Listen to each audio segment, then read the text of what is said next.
Hi everyone, so welcome to the new video. So basically this video is for GATE 2026. Like I am sharing the reality of MTech in India because मैं भी उस phase से निकल चुका हूँ and I will be very honest. मेरा gate में 2023 में रैंक था 2512 इन गेट मैकेनिकल एंड मेरा कुछ अंडर 1000 रैंक था इन एक्सी 900 something. So the thing is that I will be sharing my like मेरे बीटेक के जो फ्रेंड्स हैं उनका एग्जाम्पल भी. Most of them are doing M take.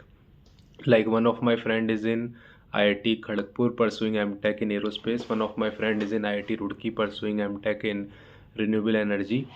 So the thing is that अभी क्या है MTech का जो कल्चर है इंडिया में रेयरली लोग MTech कर रहे हैं. बेसिकली लोगों का टारगेट होता है जो कोर ब्रांचेस के लोग हैं. बेसिकली मैकेनिकल, सिविल, इलेक्ट्रिकल, उनका मेन फोकस होता है PSU क्रैक करना, राइट.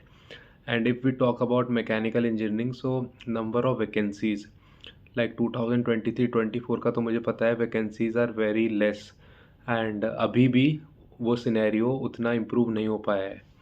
तो बैकअप ऑप्शन के लिए लोगों पे होता है कि एम टेक में एडमिशन ले लेते हैं. 12,400 स्टाइपेंड भी आता रहेगा. ओके, एंड साइड में वो मोस्टली लोग प्रिपरेशन करते रहते हैं, जो कि मैंने ऑब्ज़र्व किया है मेरे फ्रेंड्स को या जितने भी मेरे कलीग्स थे. मोस्टली लोग एम टेक में गए थे. तो ये सीन था एंड मोस्टली लोगों ने एम टेक लाइक 22 के बाद पास आउट होने के बाद गेट दिया, नहीं निकला, फिर दोबारा गेट दिया.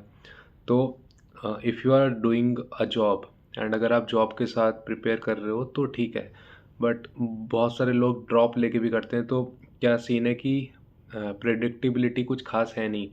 यू कान प्रेडिक्ट कि नेक्स्ट ईयर इतना रैंक आ पाएगा या नेक्स्ट ईयर क्या सिनेरियो रहेगा. ये मैं बता रहा हूँ from mechanical point of view. Like जो मैकेनिकल ब्रांच के लोग हैं, मोस्टली मैकेनिकल, इलेक्ट्रिकल, सिविल में तो फिर भी ठीक ठाक वैकेंसी आ जाता है कहीं कहीं पर, बट मैकेनिकल में आई डोंट थिंक कि अभी भी उतना आ पा रहा है. एंड आता है तो उसमें कंपटीशन इतना टफ होता है कि यू नो द प्रोबेबिलिटी कितना रहता है. ठीक है, तो उसके लिए ये कि गेट में तो बहुत अच्छा फाड़ू रैंक आए तभी you can go for PSUs and all the things. Now second side में ये शेयर करूँगा मेरे जो फ्रेंड्स लोग हैं अभी. So currently one of my friend is in IIT Hyderabad and currently वो अनप्लेस्ड है. तो मैंने उससे पूछा था कंपनीज का क्या सीन रहता है, क्या ये रहता है. And I am making this video for more clarity because काफ़ी सारे लोग मेरे को अप्रोच किए थे कि why you switched your career from GATE to CAT. Because M tech तो मेरे को तब भी मिल रहा था. आई कैन मतलब मैं उस टाइम एम टेक कर सकता था किसी भी ठीक ठाक अच्छा IIT से. रुड़की, कानपुर ऑप्शन में था. बट तो काफ़ी लोग मेरे को अप्रोच कर रहे थे. That's why I am making this video to clear them कि मैंने क्यों स्विच किया. प्रॉपर मैं एक वीडियो बनाऊंगा कि मैं why I choose CAT over gate.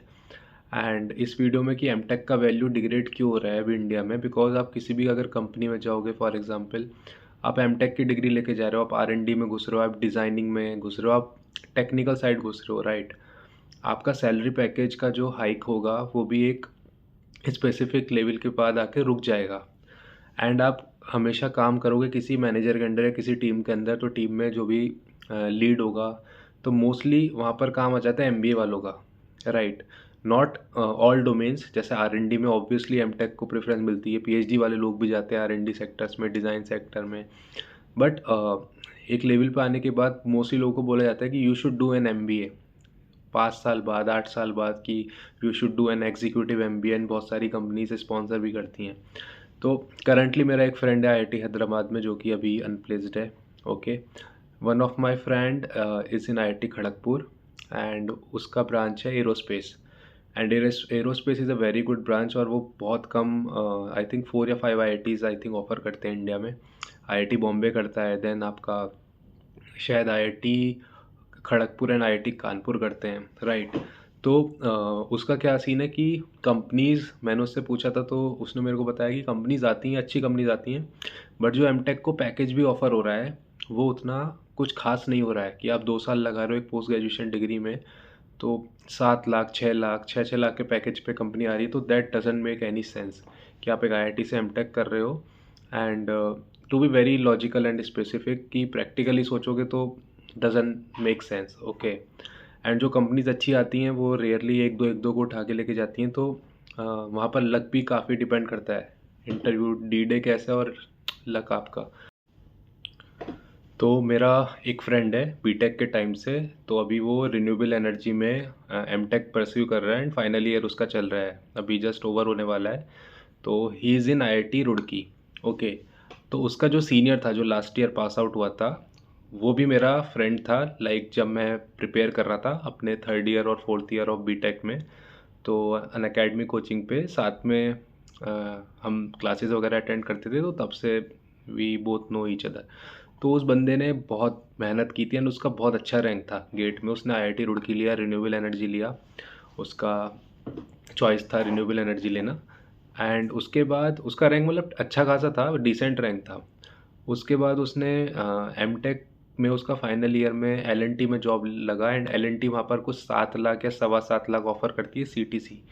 Okay, तो लगा लो कि फिक्स कंपोनेंट तो और कम है, पहली चीज़। और समहाउ उसको एट द एंड जॉब उठानी पड़ी। मैं ये डिनाई नहीं कर रहा हूँ कि एमटेक के बाद अच्छा पैकेज लगता ही नहीं है, बट मेजॉरिटी देखोगे तो एमटेक में अगर आप आईआईटी बॉम्बे हो, आईआईटी मद्रास हो या टॉप आईआईटीज़ में टॉप ब्रांच उठा रहे हो, तो ऑब्वियसली आपका पैकेज बहुत तगड़ा लगेगा, क्योंकि उसका स्किल डिमांड भी है इंडस्ट्री में, और उस लेवल पे आप हो। आईआईटी बॉम्बे में लेवल ही ऐसा है कि भाई कंपनी आती हैं उस लेवल की। अपार्ट फ्रॉम दैट जो बाकी ब्रांचेज़ हैं एमटेक में, बहुत एम्पल ऑफ ब्रांचेज़ हैं, राइट। थर्मल है और फ्लूड है, फ्लूड से रिलेटेड ब्रांचेज़ हैं, फिर आपका एरोस्पेस है, उसके बाद आपका ये अब रिन्यूएबल है, सस्टेनेबिलिटी है, बहुत ब्रांचेज़ हैं। तो सीन ये है कि अभी आज के टाइम में जैसे आप आईआईटी बॉम्बे में हो या आईआईटी मद्रास में, अभी तो एआई और डेटा साइंस से रिलेटेड भी कई सारी एमटेक की ब्रांचेज आ गई, तो वहाँ से अच्छा पैकेज लग जाता है, नो डाउट। डिज़ाइन में भी बहुत अच्छा आईआईटी से, थर्मल और डिज़ाइन से भी लोग उठा लेते हैं पैकेज। बट जो रियलिटी है कि जैसा आईआईटी रुड़की में जो मेरे फ्रेंड का सीन था, तो उसने मेरे को यही बताया था कि भाई उसका सीजी भी अच्छा खासा था, सीजीपीए में कोई दिक्कत नहीं है, ठीक है। बैकग्राउंड उसका 10 12 या बाकी का मतलब उसका रेज्यूमे अच्छा खासा था, ठीक है। वर्क एक्सपीरियंस भी उस पर था।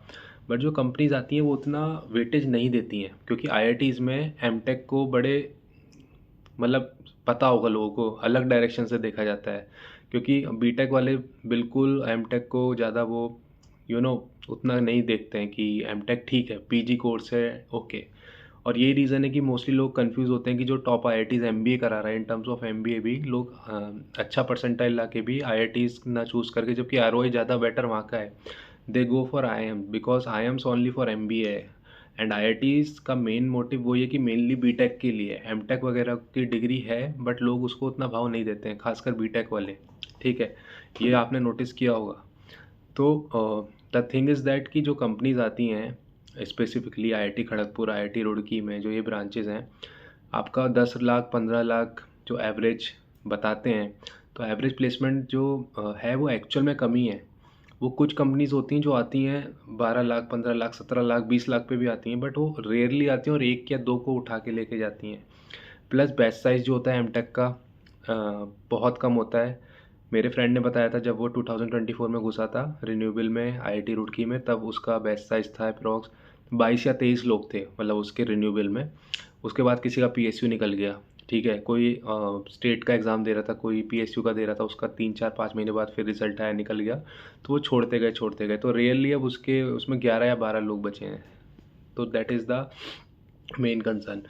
तो ये सीन है अभी एमटेक का। एंड जो उसका सीनियर था रिन्यूएबल में ही, रिन्यूएबल ब्रांच में आईआईटी रुड़की में, वो मेरा फ्रेंड था, तो उसका एलएनटी में जॉब लगा था 7 पॉइंट समथिंग एलपीए पे।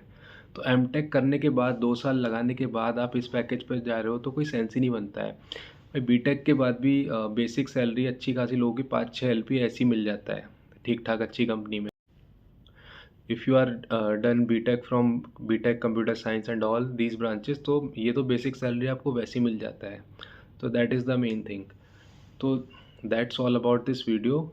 आई just want to show my experience and जो मेरे फ्रेंड्स हैं उनके एक्सपीरियंस से, कि एमटेक का अभी सक्सेस रेशो इंडिया में क्यों कम हो रहा है। लोग प्रेफरेंस नहीं देते हैं क्योंकि एट द एंड सबको अच्छा जॉब चाहिए, चाहे वो एमटेक से मिले, एमबीए करके मिले, या फिर वो पीएसयू जाए, बट जो अभी कोर ब्रांचेस हैं उनके लिए पीएसयू का अपॉर्चुनिटी पता ही है कि लोग 3-3 4-4 साल सिर्फ गेट में लगा रहे हैं, ठीक है।